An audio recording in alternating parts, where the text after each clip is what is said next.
price of Osimhen. Chelsea are still interested. And it looks like a lot of clubs are really interested in him, and they were just speculating around about the price. Let's get you more of it. And also, Manchester United are down in for Zirkzee signature, as well as Chelsea have completed the signing of Renato Vega. Well, Calafiori is still the Arsenal is still following Calafiori for sure, and now he is not the problem because personal terms have been agreed. It looks like club to club is still finding some difficulty, and we're going to give you more update on that. If you know football very well, you know about Juventus Chiesa.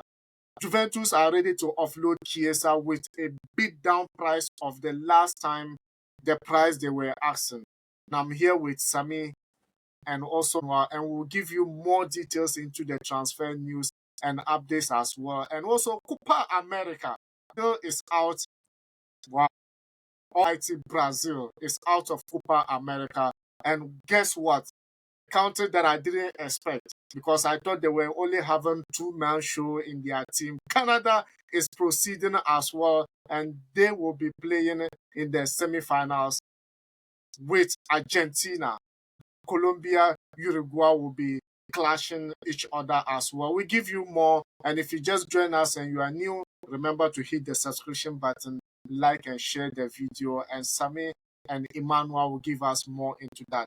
Well, Sammy, transfer. I know when it comes to transfer news or transfer updates, you are much particular about it because these days it's like Barcelona to more updates are on their way. But then let's look at Chelsea signing of Renato Veiga because he's a left-footed player, left back player, and they've been looking for left-footed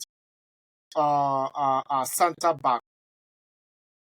And people are saying that they just show Arsenal to Calafiori and go and get the quality. What do you think about that player? Well, looking at the modern football, I think every team needs a left-footed centre back.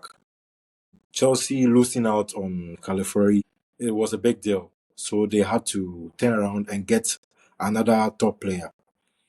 So I think it's a good purchase. The most important thing is how Enzo will be able to fuse him with the junior team they are forming. But for him, I think he has the quality, and I hope that next season we will see more of him. Arsenal Calafiori. I know, Emma, when it comes to Arsenal, you are Yeah. everywhere with Arsenal. And then a lot of people are talking about Chelsea didn't actually contact the player nor the club, but then they go in for different player. You still think he worth the quality of or the price that Bologna is asking, which is the 50 million plus add-ons? Well, for me, I think now the transfer market is corrupt, and they can just quote price for players just anyhow. For me personally, I think it's high for Arsenal to buy him on such price. But now that's how the market is. You have to just go in and get the player. If only you want the player, don't even think about the price because teams have seen that like that now.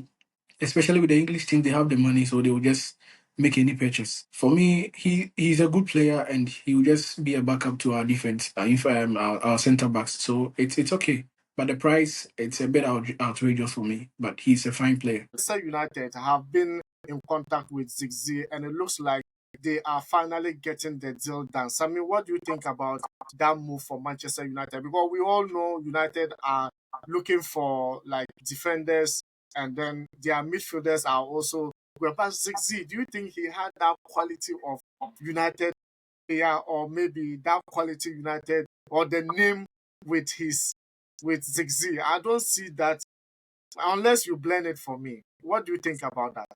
Honestly, I was a bit shocked. But then also I remember that the current head coach of Manchester United is from the Netherlands. So I saw the relation. But then I think I really think it's a poor purchase. Well, he had to prove me wrong, but then looking at the quality that he has, of course, yeah, he has that quality, but not up to standard to the quality of Manchester United. But for the past 5 years, who are we? United have been on the downhill, so I don't know. It's a good purchase for them, but then you have to prove it to as in the EPL. We witnessed Michael Olise actually arriving in Germany, to be precise, Munchen, to have his deal done with Bayern Munich. Hey, Ima, what do you think about that finalizing of that? Because I think there was a club that wanted to hijack that deal. That's why it delayed a little bit. But then finally it's happening. Are you happy with him moving to Munchen, Bayern? Yeah, I think from the beginning, Bayern Munich had the upper hand over Chelsea, and it was just a matter of time to get the signature of the player. For me, I think it's a great addition to their team. You know, they have like these amazing wingers, and adding Michael Olise to their attack is good. Yeah, for me, I think Bayern have been smart on that deal, and they just need such a player to boost the attack. It's like Bayern Munich have been on the decline for about 2 or 3 seasons now, and they need to make signings to beef up their squad and compete in the other competitions. Simi, Simi, this transfer has been waiting for quite a long time. Chelsea has been following him for quite a long time, and lately they made it clear that he was too expensive for them to actually go in for that transfer because of the PSR. But then Napoli have contacted a lot of clubs saying that they can still bid down the price because he had a release clause, which was over 150 million euros or so. But then they said they can bid down the price.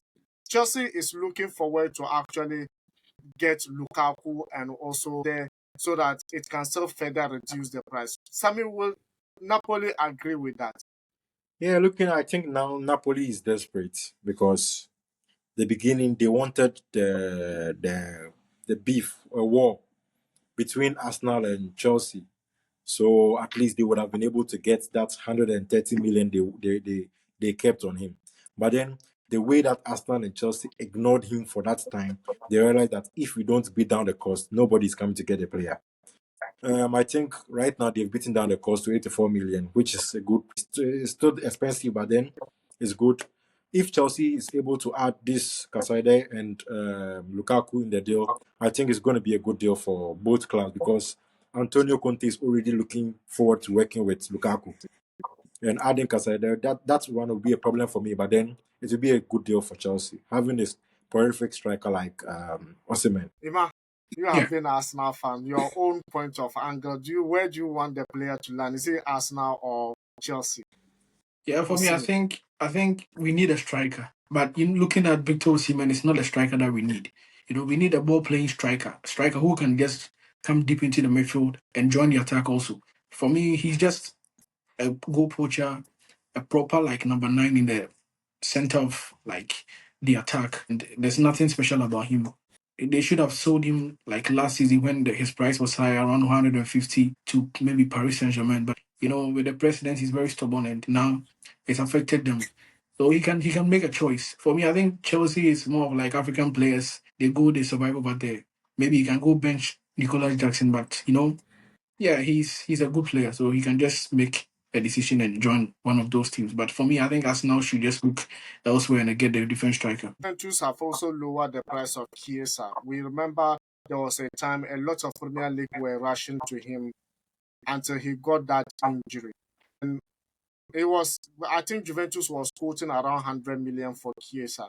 But now I think they are looking for someone who will come in for 30 or 40 million. What do you make up of that move? Yeah, so Juventus is also trying to change their whole squad. And unfortunately, one of the players that got affected is Keza.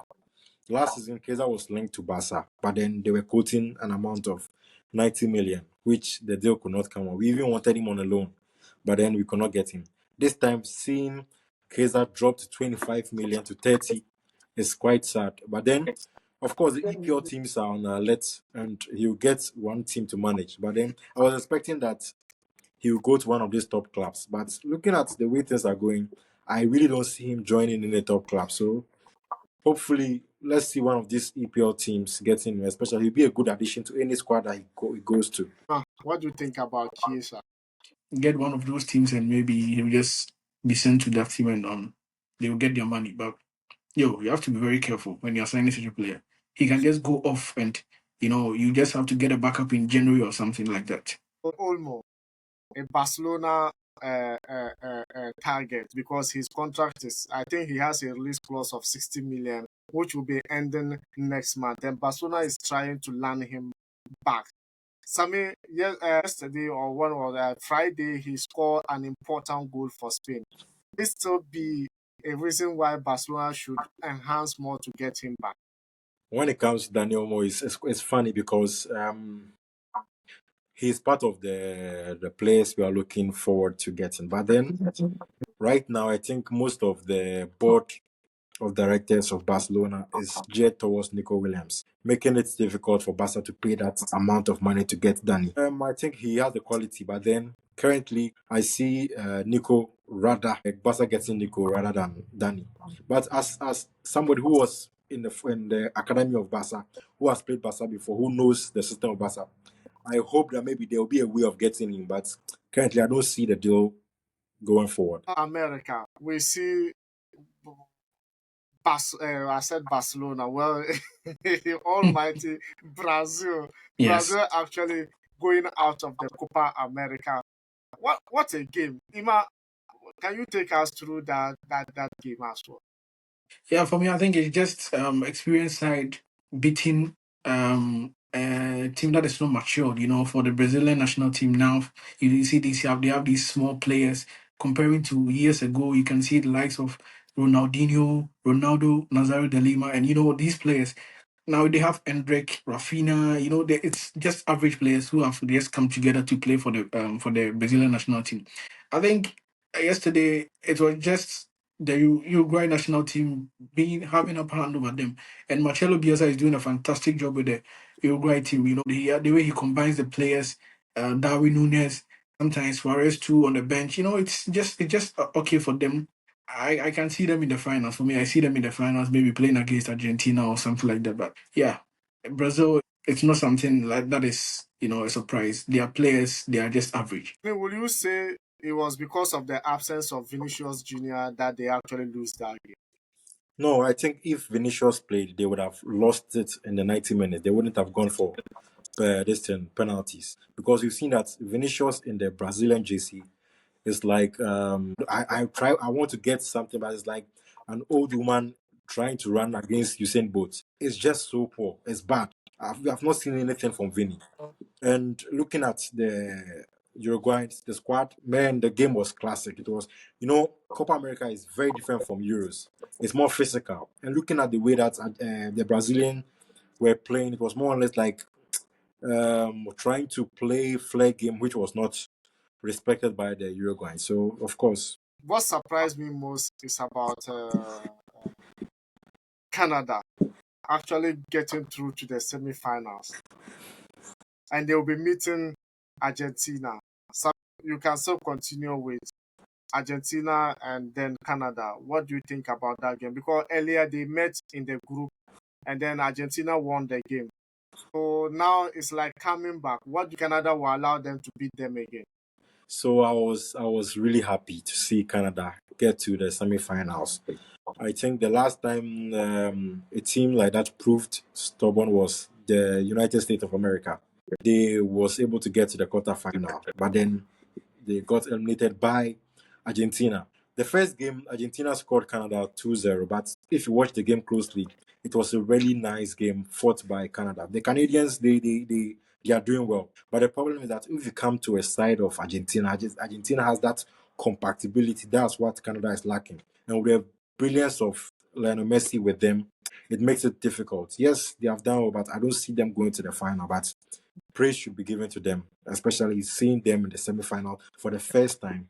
They have really done a good job. Have really done a good job. Ima, do you say is the effect of Davis Alfonso that Canada is actually doing quite very well, or they are just playing as a team? Alfonso Davis is having effects on the team, and generally the boys are trying to like prove us wrong because for me, I thought like they were not going to progress to maybe even the quarterfinal, but they've really done well. And you can just give it to them, the boys, Alfonso Davis and the other guys. They are just representing their flag very well, and kudos to them. But for me, I think that's where the bus ends. The bus stops for them. Like the journey ends with Argentina. Maybe Argentina will just walk over them, and qualify to the final. But they've really done well in this campaign. Yeah. You can continue with the game between Colombia and then Uruguay for the semifinals. Yeah, I think it's a clash of the titans. Watching the two, I've watched Colombia. They played very well yesterday, and looking at the Uruguay national team too. It will be a match. For I can't predict that this will win over this because it's a 50-50 game. But maybe I'll just give it a 51-49 over Colombia. Maybe Uruguay will just sail through to the finals. But there are two big teams coming up. For with the performance of James Rodriguez and the other guys, Luis Diaz in the Colombia national team. We can't just write them off that they are going to lose the game. It will be a very tough game. Your thoughts on that? Yeah, it's going to be a physical game. Yeah, that's what I was saying. It's going to be a very, very physical game because the Colombian national team also plays very physical, just like the Uruguay. But then, looking at this tournament, I see that the Uruguayans have made up their mind that they want to go to the final, and with the energy levels they have, is crazy. So I see them. I tip them over the Colombians. But then it's still an open game. Let's see how it goes. But then, yeah, a little chance over the Colombians. Little chance over the Colombians. And guys, if you have any opinion, let us know in the comment section. Yeah, I think news coming in is Manchester United are very close to getting the signature too of Matthias de Ligt. I don't know. Eric Ten Hag wants to push all the Dutch boys into his team. Yeah, they are going into to Bayern Munich to get Matthias de Ligt. So that's the latest news coming in. I'm just waiting to see if the deal gets through. Yeah, that's what I'm waiting for. Yeah, talking about that, I actually know that the league can't give them the go ahead. The personal terms will not be a problem, but it's about club to club now. Absolutely, yeah, So sure. let's see how that one will go. Okay. So guys, thank you very much for watching. Thank you very much for your time. And if you just join us and you are new, remember to hit the subscription button, like and share the video. And hey, your opinions are still welcome. And see you in the next video. Ciao.